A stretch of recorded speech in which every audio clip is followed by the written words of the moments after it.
그때 예수님께서 갈릴레아 호수, 곧 티베리아스 호수 건너편으로 가셨는데 많은 군중이 그분을 따라갔다.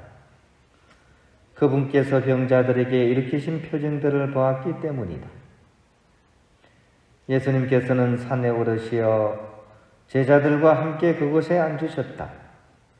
마침 유다인들의 축제인 파스카가 가까운 때였다. 예수님께서는 눈을 드시어 많은 군중이 당신께 오는 것을 보시고 빌립보에게 저 사람들이 먹을 빵을 우리가 어디에서 살 수 있겠느냐 하고 물으셨다. 이는 빌립보를 시험해 보려고 하신 말씀이다. 그분께서는 당신이 하시려는 일을 이미 잘 알고 계셨다. 빌립보가 예수님께 대답하였다. 저마다 조금씩이라도 받아 먹게 하자면 200데나리오너치 빵으로도 충분하지 않겠습니다. 그때 제자들 가운데 하나인 시몬 베드로의 동생 안드레아가 예수님께 말하였다. 여기 보리빵 5개와 물고기 2마리를 가진 아이가 있습니다만 저렇게 많은 사람에게 이것이 무슨 소용이 있겠습니까? 그러자 예수님께서 사람들을 자리 잡게 하여라 하고 이르셨다. 그곳에는 풀이 많았다.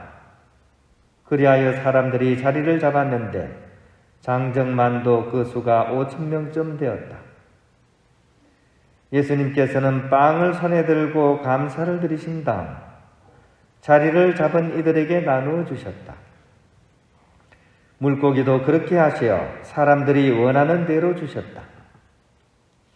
그들이 배불리 먹은 다음에 예수님께서는 제자들에게 버려지는 것이 없도록 남은 조각을 모아라 하고 말씀하셨다. 그래서 그들이 모았더니 사람들이 보리빵 5개를 먹고 남긴 조각으로 12광주리가 가득 찼다. 사람들은 예수님께서 일으키신 표징을 보고 이분은 정말 세상에 오시기로 되어 있는 그 예언자시다 하고 말하였다. 예수님께서는 그들이 와서 당신을 억지로 모셔다가 임금으로 삼으려 한다는 것을 아시고 혼자서 다시 산으로 물러가셨다. 주님의 말씀입니다. 생활기입니다. 오늘 복음 말씀은 신부님들이 가장 싫어하는 복음이기도 하죠. 워낙에 자주 나와서 빵주일 되면 일주일 동안 계속 빵 복음만 나오잖아요. 그죠? 그래서 참 같은 얘기를 계속 할 수도 없고 굉장히 힘들어하는 그런 복음입니다. 저는 오늘 이 다른 것보다도 아이라는 단어에 탁 이렇게 마음이 좀 갔습니다. 아이. 그죠? 아이가 뭐를 갖고 있었죠? 그죠? 아이가 빵하고 물고기를 가지고 있었죠. 왜 하필 아이가 가진 음식에 제자들의 눈이 뜨였을까요? 그 이상하지 않습니까? 그렇게 많은 사람 중에 왜 아이가 가진 그 빵이 또 물고기가 그래 눈에 뜨였을까요?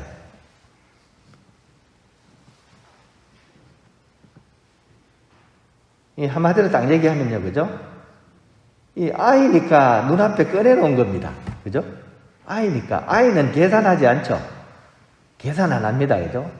그냥 자기가 갖고 있으니까 그냥 앞에 놓은 거예요.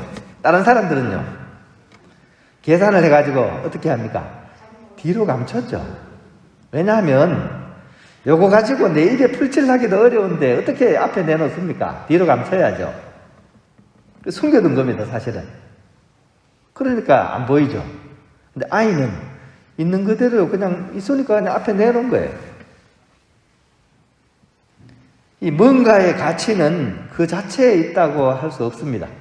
그 자체에 있는 것이 아니라 또 사람도 마찬가지입니다. 사람의 가치는 그 사람 눈앞에 있는 것에 그게 있는 게 아니죠. 그죠? 우리가 흔히 얘기하는 스펙이라든지 능력이라든 것이 이것이 그 사람의 진짜 가치는 아닙니다. 직장 생활을 이렇게 해보면요, 그죠? 직장에 이렇게 사원들 뽑을 때 어떤 사람 뽑습니까? 스펙 좋은 사람을 뽑죠, 대부분. 그죠?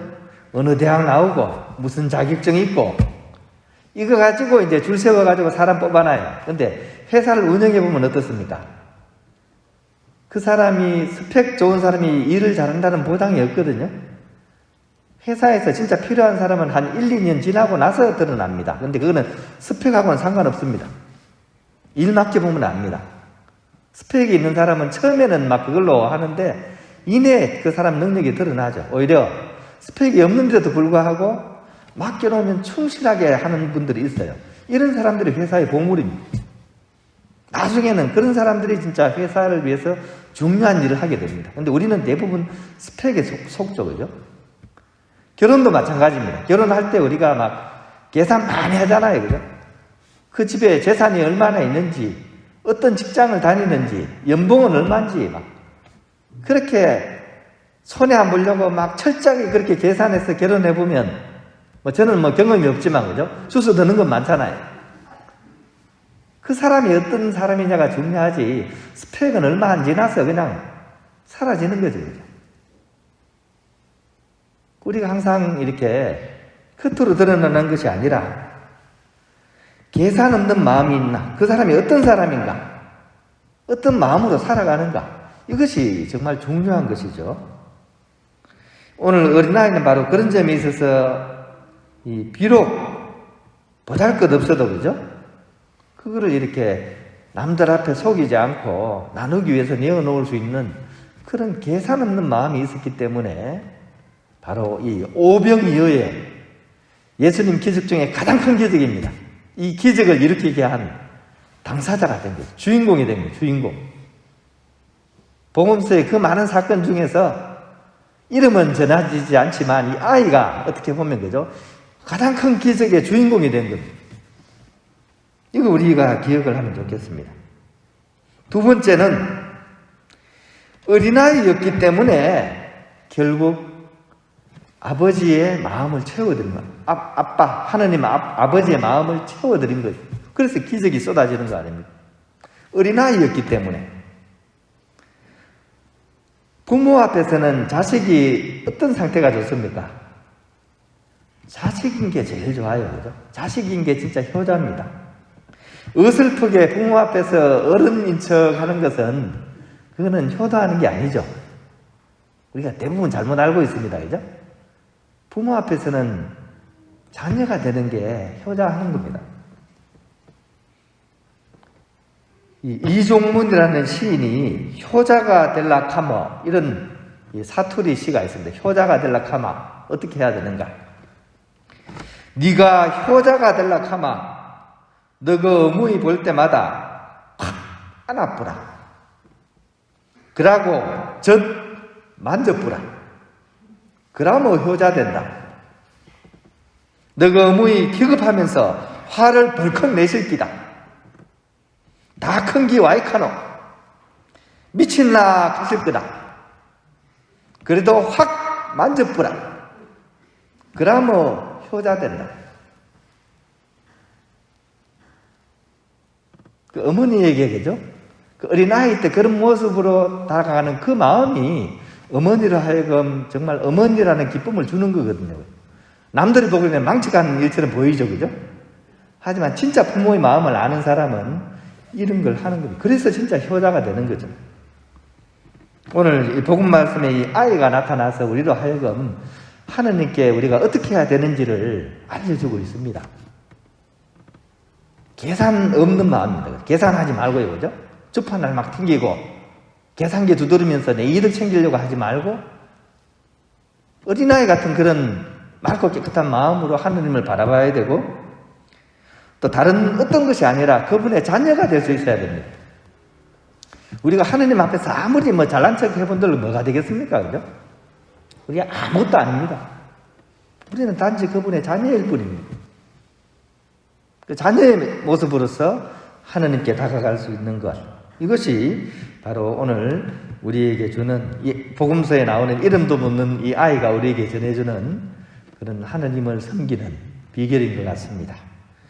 오병이어의 주인공이 되고 싶습니까? 그러면 이 어린아이처럼 계산 없는 마음과 자녀이고자 하는 마음으로서 하느님을 다만 섬길 뿐입니다.